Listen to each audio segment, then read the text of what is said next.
नमस्ते बच्चों, कैसे हो आप। मैं आशा करती हूँ कि आप सही और स्वस्थ होंगे और आपकी पढ़ाई भी बहुत अच्छे से चल रही होगी और आप रोज़ अच्छे से टाइम के अकॉर्डिंग पढ़ाई भी करते होंगे। देखिए, हम पढ़ रहे थे, हमारा जो अध्याय 4 था भूगोल की बुक का वायु, इसको हम पढ़ रहे थे। ठीक है, तो इसका हमने फर्स्ट पार्ट में पढ़ लिया था और आज हम इसको कंप्लीट कर लेंगे। और हम एक बार देख लेते हैं हमने फर्स्ट पार्ट में क्या क्या पढ़ा था। और जो बच्चे पहले इसको देख रहे हैं तो पहले वो फर्स्ट पार्ट को देखे, फिर इसको देखे, तभी आपके समझ में आएगा। ठीक है, तो एक बार हम देख लेते हैं हमने इसमें क्या क्या पढ़ लिया था। इसमें हमने वायु पढ़ लिया था, वायु का संगठन पढ़ लिया था, किन किन गैसों के द्वारा वायुमंडल का निर्माण होता है। ठीक है, तो ये हमने डायग्राम के माध्यम से समझा था कि नाइट्रोजन, ऑक्सीजन, कार्बन डाइऑक्साइड, अन्य सभी गैसें, आर्गन वगैरह। ठीक है तो ये हमने पढ़ लिया था। ग्रीन हाउस प्रभाव भी देख लिया था कि ये ग्रीन हाउस प्रभाव क्या होता है।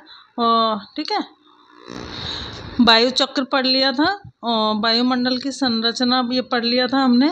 और वायुमंडल की जो 5 मंडल है, क्षोभ मंडल, समताप, मध्य मंडल, वायुमंडल और बहिर्मंडल, इन सबको हमने उसमें डिटेल से पढ़ लिया था। ठीक है, ये सब हमने पढ़ लिया था। क्षोभ मंडल है, समताप मंडल है, मध्य मंडल है, वायुमंडल, बहिर्मंडल, ये सब हमने फर्स्ट पार्ट में पढ़ लिए थे। आज हम पढ़ेंगे आगे। ठीक है, तो अब हम स्टार्ट करते हैं आगे पढ़ना। देखो, मौसम, यहाँ से हमें पढ़ना है। मौसम क्या होता है? किसी स्थान पर वायुमंडल की दिन प्रतिदिन की स्थिति क्या होती है? मौसम। ठीक है, जैसे अभी जो मौसम है कैसा है, जैसे कभी कभी बहुत ज़्यादा बादल हो रहे हैं, बरसात हो रही है, रुक जा रही है, फिर हो रही है, रुक जा रही है। ठीक है, तो कभी धूप भी निकल रही है हल्की सी, फिर दोबारा बादल हो रहे हैं, बरसात आ रही है। ठीक है, तो ये क्या होता है? दिन प्रतिदिन की स्थिति। दिन में मौसम कितनी बार बदलता रहता है। ठीक है, तो हम बोलते हैं मौसम में अब ऐसा है, अब ज़्यादा गर्मी है, अब ज़्यादा बरसात है। तो मौसम क्या होता है? दिन प्रतिदिन की स्थिति होती है। ठीक है, तो किसी स्थान पर वायुमंडल की दिन प्रतिदिन की स्थिति है जो आर्द्रता, तापमान, वायु की गति आदि जैसे कारकों से प्रभावित होती है। दूसरा होता है जलवायु। देखो, जलवायु क्या होती है? जैसे मौसम दिन प्रतिदिन, मतलब दिन में कितनी बार बदलता रहता है, तो दिन प्रतिदिन की स्थिति होती है। ऐसे ही जो जलवायु होती है, दीर्घ अवधि का अध्ययन करके, ठीक है किसी बड़े क्षेत्र का औसत मौसम है जो कि एक लंबे समय से बना रहता है। तो किसी एक बड़े क्षेत्र का अध्ययन किया जाता है और उसका औसत टेम्परेचर या फिर औसत तापमान वहाँ का कैसा रहता है, वहाँ की स्थिति कैसी रहती है, वहाँ का मौसम कैसा रहता है, इन सबको देखा जाता है, इनका अध्ययन किया जाता है, उसके बाद ही जलवायु पता लगती है। ठीक है, तो जलवायु क्या? दीर्घ अवधि का अध्ययन है। अब हम पढ़ेंगे तापमान। देखो, तापमान क्या होता है? किसी वस्तु के गर्म व ठंडेपन की माप। ठीक है, तापमान क्या होता है? किसी वस्तु के गर्म या ठंडेपन की माप। जैसे हम चाय का कप पकड़ते हैं तो वो गर्म होता है, तो हमें जब गर्म लगता है तभी तो हम कहते हैं कि ये गर्म है। ठंडेपन, जैसे हम आइसक्रीम खाते हैं तो वो ठंडी लगती है। तो हमें कैसे पता चलता है? हमारे जब हम उसको छूते, टच करते हैं तो हमें पता लगता है ना। तो किसी वस्तु के गर्म या ठंडेपन की माप ही क्या होती है? तापमान। सूर्य से पृथ्वी को जो ऊर्जा प्राप्त होती है, जिसे पृथ्वी रोक लेती है, इसे ही आत्मन कहते हैं। तो आत्मन क्या है? सूर्य के द्वारा जो ऊर्जा पृथ्वी तक भेजी जाती है और उसको पृथ्वी रोक लेती है, वापस नहीं जाने देती है, इसे ही क्या कहते हैं? आत्मन। तो सूर्य से पृथ्वी को जो ऊर्जा प्राप्त होती है, जिसे पृथ्वी रोक लेती है, वही क्या है? आत्मन। जो पृथ्वी से वायुमंडल को ऊर्जा प्राप्त होती है वह तापमान है। आतपन, जिसको हम सूर्य ताप भी कहते हैं। ठीक है, आतपन की मात्रा भूमध्य रेखा से ध्रुवों की ओर घटती है, इसलिए तापमान उसी प्रकार घटता जाता है। तो आतपन की मात्रा भूमध्य रेखा से ध्रुवों की ओर क्यों घटती है? क्योंकि भूमध्य रेखा जो हो 0 डिग्री अक्षांश है, जिसे हम विषुवत रेखा भी कहते हैं। जब मैंने आपको पढ़ाया था 0 डिग्री रेखा, तो उसमें बताया था आतपन की मात्रा जो है वो क्या होती है? ध्रुवों पर जाते हैं तो वहाँ पर बर्फ जमी रहती है, तो वहाँ पर क्या होता है कि वो घटती जाती है। अब हम पढ़ेंगे वायुदाब। पृथ्वी की सतह पर वायु के भार द्वारा लगाया गया दाब वायुदाब कहलाता है।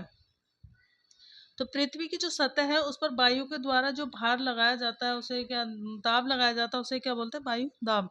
वायुमंडल में ऊपर की ओर जाने पर दाब तेजी से गिरने लगता है। वायुमंडल में जैसे जैसे हम ऊपर की ओर जाएंगे तो दाब क्या होगा, तेजी से गिरने लगेगा। समुद्र स्तर पर वायुदाब सर्वाधिक होता है और ऊंचाई पर जाने पर यह घटता है। जो दाब होता है सबसे ज़्यादा दाब कहाँ होता है, समुद्र के स्तर पर। जैसे जैसे हम ऊपर जाएंगे तो ये घटता जाएगा। प्रति 10 मीटर की ऊंचाई जाने पर 1 मिलीबार वायुदाब में कमी आती है। जब हम 10 मीटर की ऊंचाई पर जाएंगे तो 1 मिलीबार वायुदाब कम होगा। सभी स्थानों पर वायुदाब समान नहीं होता है। क्या सभी स्थानों पर वायुदाब समान होगा? नहीं।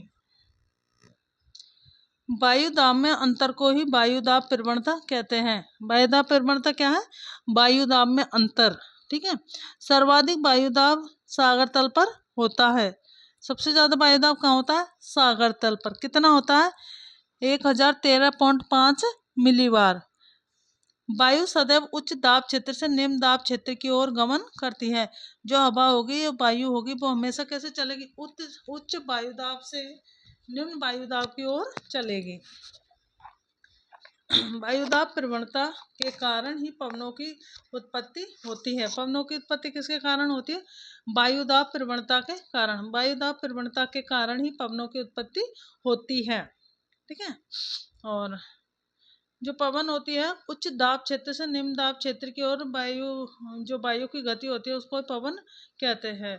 तो उच्च दाब क्षेत्र से वायु हमेशा निम्न वायु दाब क्षेत्र की ओर चलती है, वही क्या है? पवन है। पृथ्वी के घूर्णन के कारण एक विक्षेपक बल उत्पन्न होता है जिसे कोरियोलिस बल कहते हैं। जब पृथ्वी घूमती है तो एक बल उत्पन्न होता है जिसका नाम क्या है? कोरियोलिस बल। अब इसको कोरियोलिस बल क्यों कहते हैं? क्योंकि इस जो बल होता है पृथ्वी के घूर्णन के कारण जो एक विक्षेपक बल उत्पन्न होता है इसकी खोज कोरियोलिस ने की थी, इस कारण इसको हम कोरियोलिस बल कहते हैं।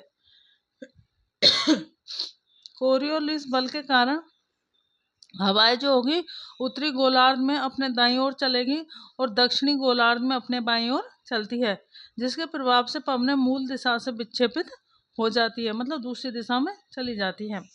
अब हम पढ़ेंगे वायुदाब पेटी। दो अक्षांशों के बीच के क्षेत्र को वायुदाब पेटी कहते हैं। ठीक है। दो अक्षांशों के जो बीच का क्षेत्र होता है, जैसे मान लो ये क्या है? ये पृथ्वी है और ये क्या हमारा 0 डिग्री अक्षांश जिसको हम भूमध्य रेखा विषुवत रेखा कहते हैं, है ना। ये कर्क रेखा और ये दक्षिण में है मकर रेखा। ये कर्क रेखा होगी, ये मकर रेखा होगी। तो इन दोनों के बीच का जो क्षेत्र अक्षांश है, ठीक है, दो अक्षांश है, ये इनके जो बीच के अक्षांश है, इनके बीच के ये इनके बीच फिर इनके बीच ये अक्षांश है, ये क्या है? यहाँ पर वायुदाब पेटी है। तो कुल कितनी पेटियां हैं? कुल 7 पेटियां हैं। ठीक है। 3 कहाँ पर है? उत्तरी गोलार्ध में। ये 0 डिग्री अक्षांश से ऊपर का भाग उत्तरी गोलार्ध हो गया। ठीक है। ये और 0 डिग्री से नीचे का भाग दक्षिणी गोलार्ध हो गया।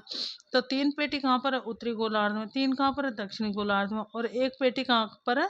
विषुवत रेखा पर। ये 0 डिग्री जो रेखा है विषुवत रेखा या जिसको हम भूमध्य रेखा भी बोलते हैं, 0 डिग्री अक्षांश पर है। तो कुल 7 पेटी होती है। पवन को 3 प्रकारों में विभाजित किया गया है। जो पवनें होती है उनको कितने प्रकार है? 3। कौन कौन से? पवन देखिए, स्थायी पवन, मौसमी पवन और स्थानीय पवन। देखिए स्थायी पवन, स्थायी यानी जो एक जगह पर स्थिर है, जिसको हम हटा नहीं सकते। ठीक है, फिक्स है वो। तो वर्ष भर निश्चित दिशा में चलती है। स्थायी पवनें क्या होती है? उनकी चलने की दिशा फिक्स होती है, वो एक ही दिशा में चलती है। जो कौन कौन सी है? व्यापारिक पवन, पश्चिमी व पूर्वी पवनें। ठीक है। और दूसरी है मौसमी पवन। मौसमी पवन यानी ऋतुओं के में अपनी दिशा बदल लेती है, ये ऋतुओं के अनुसार चलती है। भारत में मानसूनी पवनें। ठीक है। और स्थानीय पवन यानी किसी स्थानीय क्षेत्र विशेष की, छोटे क्षेत्र की। ठीक है। तो ये छोटे क्षेत्र में वर्ष या दिन के किसी विशेष समय में ये चलती है, जैसे स्थल समीर हो गया, समुद्र समीर हो गया। भारत के उत्तर क्षेत्र की गर्म व शुष्क पवन कौन सी? लू। अब हम पढ़ेंगे वर्षा। पृथ्वी पर जल के रूप में गिरने वाला वर्षण क्या है? वर्षा कहलाता है। वर्षा कितने प्रकार की होती है? 3 प्रकार की होती है। संवहनीय वर्षा, पर्वतीय वर्षा और चक्रवाती वर्षा। चक्रवाती वर्षा जो चक्रवात आते हैं बंगाल की खाड़ी में, उसके द्वारा होती है, तो वो क्या होती है? चक्रवाती वर्षा। पर्वतीय वर्षा, जब मानसून आता है तो पर्वतों से टकरा करके जो वर्षा होगी वो पर्वतकृत वर्षा होगी। और संवहनीय वर्षा भूमध्य रेखा पर होती है। ठीक है। तो जैसे आपस में जो हवाएं आकर टकराएगी, तो गर्म हवाएं आएगी, ठीक है, भूमध्य रेखा पर आएगी और आकर टकराएगी, टकरा के ऊपर उठ जाएगी और ऊपर उठ के बरसात करेगी। उसी को क्या बोलते हैं? संवहनीय वर्षा। देखिए हम बुक में देख सकते हैं, डायग्राम दे रखा है, देखो चक्रवाती वर्षा दे रखी है, ठीक है। देखो गर्म वायु, ठंडी वायु, ठीक है, ऊपर उठ जाएगी, बरसात कर दी। दूसरी दे रखी पर्वतकृत वर्षा, जो पर्वतों से टकरा करके देखो वर्षा होती है। तीसरी दे रखी है संवहनीय वर्षा, हवाएं गर्म होगी, ऊपर टकराएगी और ऊपर उठ जाएगी और ऊपर उठ के ये बरसात कर देगी। देखिए आर्द्रता क्या होती है? किसी वायु में उपस्थित जलवाष्प की मात्रा को आर्द्रता कहते हैं।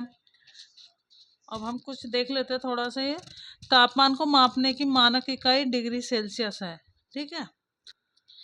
हम कहते हैं ना आज कितना टेम्परेचर है ना, कितना तापमान है, कितना है? 30 डिग्री, 35 डिग्री, ठीक है। तो वो तापमान को नापने की जो इकाई है उसका नाम क्या? Degree Celsius. अब इसका आविष्कार एंडर्स सेल्सियस ने किया था, इसलिए इसको सेल्सियस नाम दिया। 0 डिग्री सेल्सियस पर जल क्या करेगा? जम जाएगा, और 100 डिग्री सेल्सियस पर जल उबलने लग जाता है। तापमापी क्या होती है? तापमान मापता है। तापमापी के द्वारा क्या होता है? तापमान मापा जाता है। वायुदाब मापी के द्वारा वायुदाब मापा जाता है। वर्षा मापी वर्षा की मात्रा को मापता है। और बात दिग्दर्शी, ये पवन की दिशा दर्शाता है। ठीक है प्यारे बच्चों, ये हमारा चैप्टर कंप्लीट हो गया। और आप लाइक करना, शेयर करना, सब्सक्राइब करना और बेल आइकन प्रेस करना। और थैंक यू।